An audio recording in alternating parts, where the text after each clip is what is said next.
Out west, Central American migrants in Tijuana are growing desperate tonight as living conditions worsen for them. Some are even packing up their belongings and heading home. Our border reporter Oscar Margain has an update. In today's border brief, the Migrant Caravan. 6,062 is the approximate number of migrants currently camping out just south of the U.S.-Mexico border in Tijuana, with a few hundred more expected to arrive this week. That's counting caravans 1, 2, and 3, with other migrants dispersed throughout Mexico that have fallen behind. According to officials, more than 1,900 members of the caravans have been deported from Mexico voluntarily since October 19th. 98 were forcibly deported after Sunday's clash with federal agents in Tijuana. That's your border brief. I'm Oscar Margain reporting. This is what it looks like inside the Benito Juarez Sports Complex. We've been in here for about an hour. It rained earlier and it is going to rain again. You can see the muddy conditions on the ground.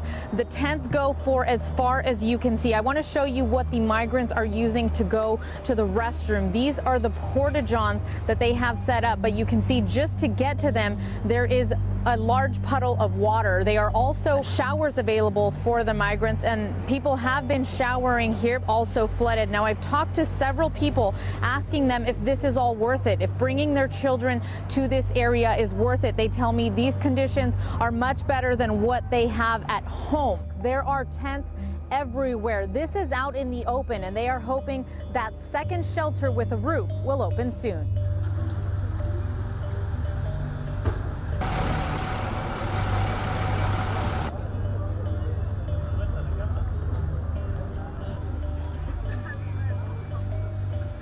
Necesitamos carpa, necesitamos, ¿verdad?, colchones, cobijas, porque se los mojó todo, ¿me entiende? Bueno, mire, a nosotros se los mojó todo.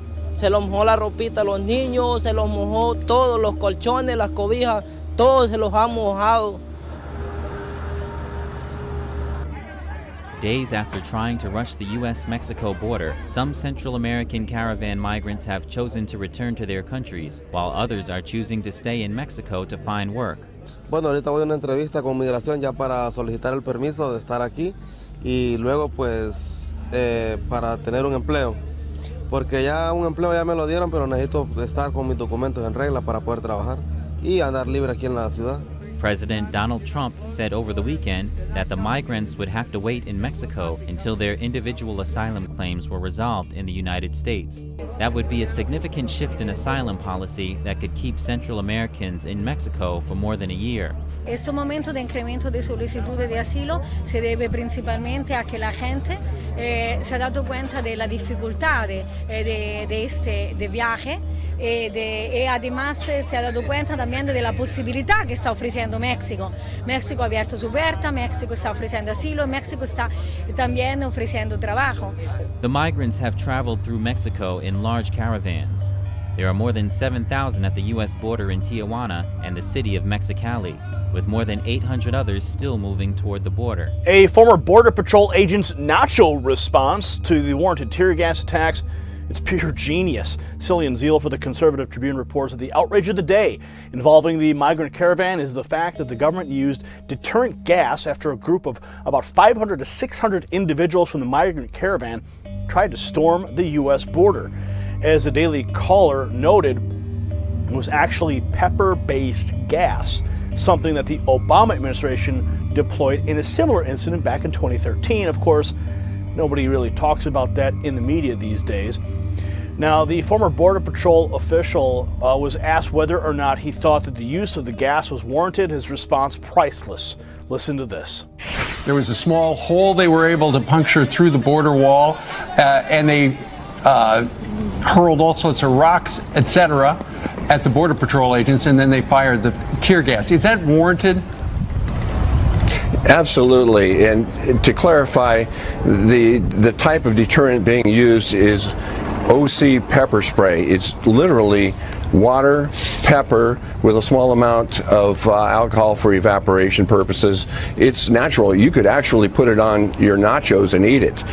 So it's a good way of deterring people without long-term harm. Long-term harm, he was going to say there. But you could actually put it on your nachos and eat it. I mean, who doesn't like nachos, right? Well, he also noted that while the caravan itself was well organized and supported from outside sources, it also has a core of violence. This is necessarily true. You don't rush the border to illegally enter a country through force if you aren't willing to resort to violence. This clearly is not about seeking asylum, since border rushes generally don't help asylum claims, particularly if you bring children near a violent act that's bound to end badly. But of course, that's not what gets reported. Comment below, and we'll see you at the next report. For the Next News Network, I'm Gary Franchi. A Senate committee has delayed a vote on Ronald Vitello, the nominee to be ICE's next director. In a hearing Wednesday, the Senate Homeland Security and Governmental Affairs Committee announced it was tabling the vote in response to serious issues raised by ICE unions. According to a letter from those unions the Washington Post obtained, those concerns include a protest against ICE in Portland, Oregon, where union leaders allege Vitello, the acting director of ICE, failed to effectively protect ICE agents. They also criticized tweets Vitello allegedly sent in the past, including one comparing then-presidential candidate Donald Trump to Dennis the Menace. Vitello has previously served as Deputy Commissioner of Customs and Border Protection and as Chief of the Border Patrol. You know, things that we worry about are infectious diarrheas, anything that can be passed on through not being able to wash your hands. Dr. Julie Sierra is an internal medicine physician with UC San Diego Health. She's also treating Central American migrants in Tijuana's shelters, where as many as 6,000 people are living side by side in tents and under blankets, surrounded by trash and soiled clothing.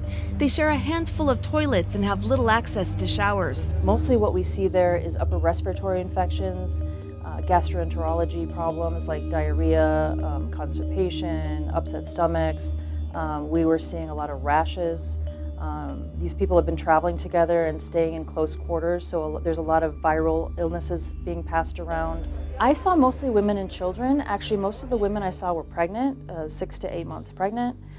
They've been traveling in that state, and they're very fatigued and very traumatized, quite frankly, by the journey and having to flee their homeland. Dr. Sierra volunteers as part of a network of doctors organized by San Diego Border Dreamers. It's a group of DACA recipients and immigrant rights advocates. She says they're also working closely with a large group of Mexican physicians. In Tijuana, there's an amazing group of doctors there in Mexico who are gathering together and coordinating care for these refugees at all of the places that they're staying. She says they're stocked with donated medications and supplies. We have medicine for colds, coughs, we have Tylenol, ibuprofen.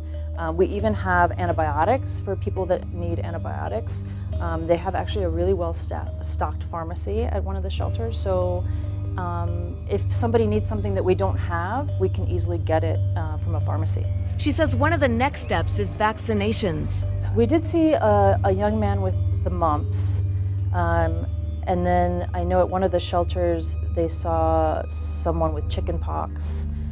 It's hard to know who's been vaccinated and who hasn't, so that's another thing that we're working on, is making sure that we find out who's up to date on their vaccinations, and if they're not, we can try and get everybody vaccinated. Dr. Sierra says she also treats migrants in a shelter at an undisclosed location on the San Diego side of the border. She says 70 to 100 migrants are being brought to the shelter every day. These are people who have been granted temporary asylum while awaiting their court hearing. And she says they typically stay at the large communal sleeping facility for 1 to 2 nights.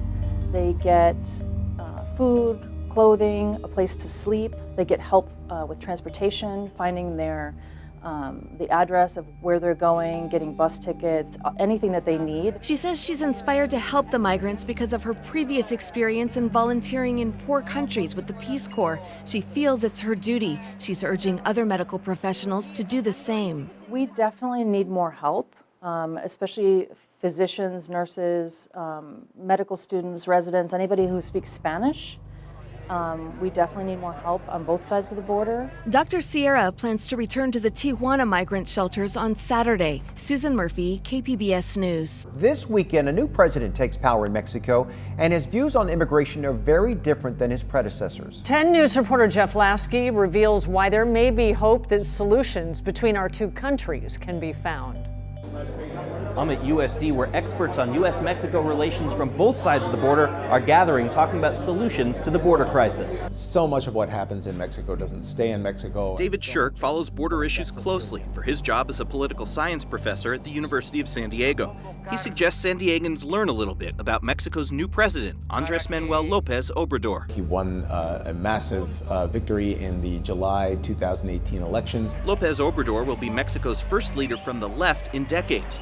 Former U.S. Ambassador to Mexico Tony Wayne says he has a very different approach to immigration than his predecessors, and to President Trump. He's traditionally been a strong supporter of the rights of migrants and respecting their human rights and caring for them. As a career diplomat who worked for presidents of both parties, Wayne knows how difficult it is for the new administration to enter office during a crisis, and how difficult the problem will be to solve. They're going to have to try and pick it up as quickly as they can. Nobody wants a repeat of the kind of incident that you had a few days ago at the border. But both experts say López Obrador and President Trump have already started building a bond, built in part on similar personalities, despite different politics. I think there's a good opportunity now to reach an agreement. I think the new government of Mexico does not want a large outstanding problem with the United States. As much bluster as we hear from the Trump administration, there's actually quite a bit of cooperation going on with Mexico. At USD, Jeff Lasky.